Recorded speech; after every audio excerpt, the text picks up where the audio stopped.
Улсын хурлын дараа их юм шүү дээ. Улсын хурл суулт бүхий 5 намын төлөөлөл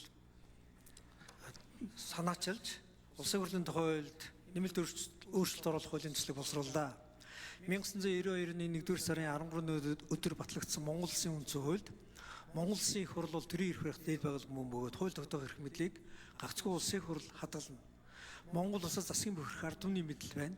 Монгол ард түмэн төрийн үйлрэлд шууд оролцох мөн сонгож байгуулсан төрийн эрх байгууллагч төлөөлөгчдийн байгууллагаараа уламжлан энэхүү эрх хэлний гэж заснаар Монгол улс байнгын ажиллагаатай нэг танхим бүхий парламентын бүгд амьд болсон бөгөөд парламентын арчлалыг үндсэн хуулиараа тогтоон баталгаажуулсан юм аа. Монгол улсын ерөнхий сайд нь засгийн газрыг удирдах төрийн хууль биелүүлэх ажлыг улсын хурлын өмнө хариуцах бөгөөд үндсэн хуулийн 38 дугаар зүйлийн 1 заасанчлан засгийн газар нь төрийн гүйцэтгэх дээд байгууллага байна. Ерөнхий сайд нь улсын хурлаас томилогдож түүний шууд хяналтанд үйл ажиллагаа явуулах нь парламент ёсны гол илэрхийлэл болдог.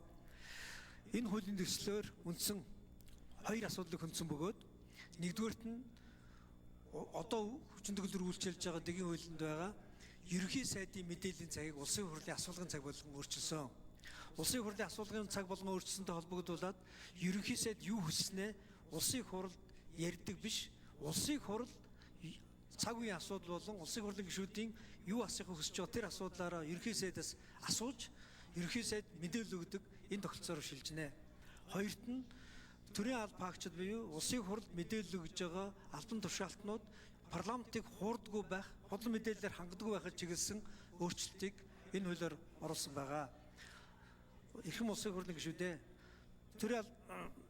улсын хурлын тухай хууль болон улсын хурлын дэгийн тухай хууль, төрийн албаны тухай хуульд нэмэлт өөрчлөлт оруулахаар санал болгож байгаа хуулийн төслийг хэлцэн шийдвэрлэж өгнө үү?